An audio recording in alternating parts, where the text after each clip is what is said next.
चिंतामणी आश्रमात वेगवेगळ्या ठिकाणाहून साधू सत्पुरुष संमिलित झाले होते. आश्रमाचे योगी एका उंच पीठावर बसले होते. बाकीचे सर्व लोक समोर बसले होते. सिद्धारूढ लोकांमध्ये बसले. आश्रमाचे योगी सर्व मत अनुयायी, इथे आज तुम्ही सर्व संमिलित होण्याचा उद्देश काय? आत्मा म्हणजे काय याची चर्चा करायला आला आहात. आत्मा म्हणजे काय असं मी विचारतो, एकाने सांगावे. चार्वाक पंडित, तुम्ही पहिले सांगा. स्वामी, सर्वांना देहात मी अशी बुद्धी राहत असल्यामुळे देहच आत्मा असं मी प्रतिज्ञापूर्वक सांगतो, असे चार्वाक मताच्या एकाने सांगितले. योगी गालातच हसत, बरं नैयायिक मतपंडित, तुमचा अभिप्राय काय असं विचारलं. स्वामी, सगळे माझं शरीर म्हणणारे पण मी शरीर असं म्हणत नाहीत. मी जातो, मी येतो, मी देतो, मी पाहतो, मी वास घेतो असं म्हणणारे चेतनरूप इंद्रियच आत्मा, देह जड. ज्ञानेंद्रिय विषयांना उपभोगताना इंद्रियाला सुख आनंद होत नसून देहाला होत नाही, म्हणून इंद्रियच आत्मा असा आमचा सिद्धांत आहे. ठीक, तुम्ही काय म्हणता? योगींनी स्वतःच्या थोडं दूरवर बसलेल्या एकाला विचारलं. स्वामी, त्रिकालामध्ये देहामध्ये निरंतर फिरणारा 3 अवस्थेत राहून देहाचे इंद्रियाचे जो रक्षण करतो, चेतन असल्यासारखं करतो, तो प्राण आत्मा म्हणणं शतसिद्ध आहे. स्वतःची नम्रता दृढ करून सांगितलेली ती व्यक्ती, त्याचं सांगणं संपत नाही तर एक व्यक्ती उभी राहून स्वतःचे मत मांडू लागली. स्वामी, प्राण नाही तर शरीरात चेतना नाही, परंतु आपल्याला माहीत आहे की असे किती लोक योगसिद्ध रेचक पूरक कुंभकाने प्राण शिखाचक्रात नेऊन भरपूर वर्षे जगलेले आहेत. प्राणच आत्मा नाही. इच्छारूप चेतनरूप मन आत्मा. जडरूप इंद्रियाशी संबंध होऊन व्यवहार होतो. इंद्रियांना मनोनाथ असं प्रमाण असून 10 इंद्रियांचे मालक असलेलं मन तोच आत्मा असा आमचा सिद्धांत आहे. मनोमय कोश आत्मा नाही. संकल्प विकल्प रूपाने वेद्य होत म्हणून ते जड. योगी मनाने दुःख जाणून ज्ञानादींनी मन बुद्धीमध्ये लय करतात. विज्ञान बुद्धीच्या बलाने मनाचे कार्य चालते. बुद्धी सर्व विषय ज्ञानाला आश्रय होते असं असल्यामुळे बुद्धीच आत्मा, बौद्ध मतवादीने स्पष्ट केलं. ठीक, वार्तिक भट्ट, तुम्ही काय सांगता? योगींचा प्रश्न. भट्ट उभे राहिले. स्वामी, बुद्धीला स्वयंप्रकाश नाही. आत्म्यापासून तिला अस्तित्व आहे. जाणणे विसरणे करता भोगता या गुणांनी साक्षी चैतन्याला विषय होतो. निद्रादी अवस्थेमध्ये लय उत्पत्ती असलेली ही विज्ञानमयी बुद्धी आत्म्यामध्ये जड चेतनामध्ये राहणारी आत्मा असं म्हटलं तर निद्रेतून जागा झालेला मला काही माहीत झालं नाही असं सुखात झोपलो होतो असं सांगणारा जड अजड स्वभाव असणारा आनंदमय कोशच आत्मा आहे.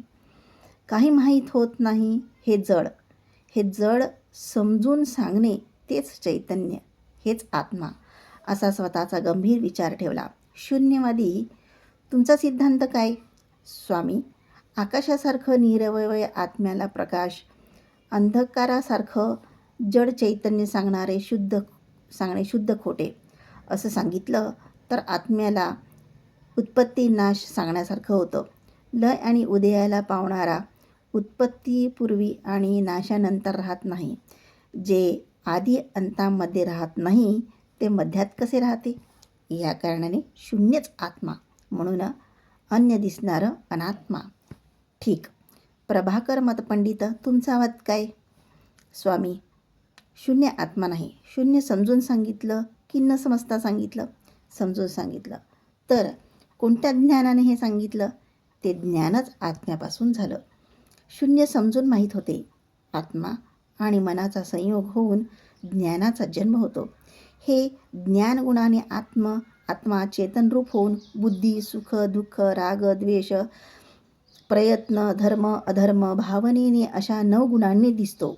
म्हणून आत्मा गुणमय, आनंदमय असं प्रभाकर पंडित सांगून बसले. सभेत मौन पसरलं. योगस्वामी डोळे झाकून बसले. आपला वादच खरा, आपण समजलेलंच सत्य, तेच शेवट, तो शेवटचा सिद्धांत. सगळ्या मताचं संक्षिप्त स्पष्ट मत झालं. योगस्वामी त्या सगळ्यांचा वाद सशास्त्रीय न मानता, दुर्लक्ष न करता स्वतःचा सिद्धांत मंडन करणं सुलभ काम नव्हतं.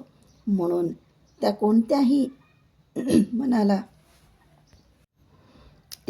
कोणाच्याही मनाला दुःख होऊ नये अशी इच्छा त्यांच्या मनात होती. म्हणून ते गोंधळात पडले. सगळे गाढ चिंतेत पडले. बसलेल्या लोकांमध्ये सिद्धारूढ बसलेले होते आणि पटकन उठून योगी स्वामीच्या आसनासमोर येऊन उभे राहिले. जन्ममरणाच्या चक्रात राहणारा मतपंडितांनो, ऐका. मधुर कंठ, चमकणारी दृष्टी, टोक असलेल्या बाणासारख्या वाणीने सगळ्यांच्या हृदयाला स्पर्श केला. योग स्वामींनी झाकलेले डोळे उघडले. सिद्धारूढांच्याकडे सगळ्यांची दृष्टी गेली. हा कोण? चार्वाक, नैयायिक, बौद्ध, शून्यवादी कोण हा? सिद्धारूढ सर्वांना प्रश्नार्थक चिन्ह होऊन दिसले. आतापर्यंत तुम्ही सर्वांनी सांगितलेल्या आत्म्याबद्दल नाही, अनात्म्याबद्दल सांगितलं. गाढ निद्रेतून उठलेला, मला काही माहीत होत नाही, सुखाने झोपलं होतं असा स्वतःचा अनुभव सांगताना आत्मा सच्चिद्रूप, ते कसं तर निद्रेत जाग्र, स्वप्न आणि विषय काहीच नाही म्हणून त्याचा अभाव जाणून सांगतात. त्या कारणाने चिद्रूप. सुखाने झोपलो असं म्हणताना तो आनंदरूप, असे म्हटल्याने सद्रूप. स्वतःला ज्ञान होणाऱ्या सगळ्या वस्तू म्हणजे देह, इंद्रिय, प्राण, मन, बुद्धी हे सगळे आपल्याला वेगवेगळे होऊन दिसतात. त्यासाठी ते कधी आत्मा नाही. ज्ञानच फक्त केवळ जाणणं, तो आत्मा. आत्म्यात शोधणे काहीच नाही. अखंड ऐक्य असलेल्या आत्म्यात जाणणारा आत्मा, हुडकायचा आत्मा, हुडकण्याची क्रिया हा भेदच नाही आहे. अहंकारापासून देहापर्यंत अनात्म्याची कल्पना सोडली तर उरलेला आत्मा स्वयंप्रकाश असल्यामुळे स्वतःच प्रकाशतो. सिद्धारूढांनी अस्खलित वाणी ऐकलेले ते सर्व या धर्मसंमेलनात वेदांतडिंबा वाढलेला हा धीर कोण आश्चर्यचकित झाले. शुक्रग्रहासारखी कांती असलेले डोळे, गंभीर प्रशांत मुखावर विश्वात्मभाव. योगस्वामींनी पटकन आसन सोडून उठून येऊन सिद्धारूढांना नमस्कार केला. आपण महात्मा या उंच पीठावर आसनस्थ व्हा, असं गौरवाने सांगितलं.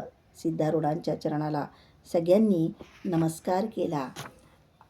2-3 दिवस तिथे विश्रांती घेऊन सिद्धारूढ स्वामी पुन्हा संचार करायला निघाले. मागचा आवेश आत्ताच्या संचारात नव्हता. नित्यसत्ताच्या ह्या रसानुभूतीने रोमरोमात आनंदरस मिसळून येत असताना तृप्ती देणारा भूक तहान याकडे सिद्धारूढांचं लक्ष नव्हतं. तारुण्य हे मानवी जीवनाला सर्व शक्तीत जागृत करण्याचा काळ. दगड खाऊन ते पचवण्याचा आत्मविश्वास. कोणी न करणारं करून दाखवणार असा हट्ट. अपार धन, अधिकार, शेत, घर प्राप्त करणार अशी अगम्य इच्छा. पती-मुलांमध्ये अतिमोह.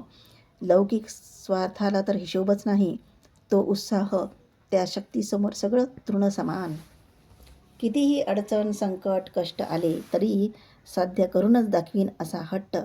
लौकिकाच्या गतीपेक्षा पारमार्थिक गती अद्वितीय असलेल्या सिद्धारूढांना हा न्याय ठीक.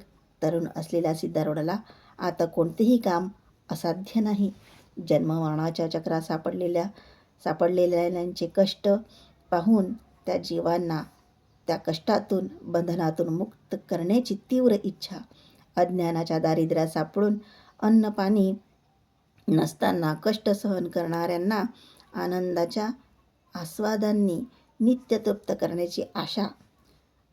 जाती, मत, पंथाच्या कुपात सापडलेल्यांना उठवून ब्रह्माच्या पाठीवर सवारी करण्याची आशा, ही आशा अभिलाषा होऊन नित्य प्रवासी होऊन डोळ्यांना दिसलेलं घर मठ देऊळ महाल प्राणी मनुष्य ऋषी साधक राज्य जिल्हा कोणाजवळही इतरांमध्ये भेद न ठेवता त्या सगळ्यांना सुखी करण्याची एकच एक महाआशा होऊन सिद्धारूढ पुढे पुढे चालू लागले.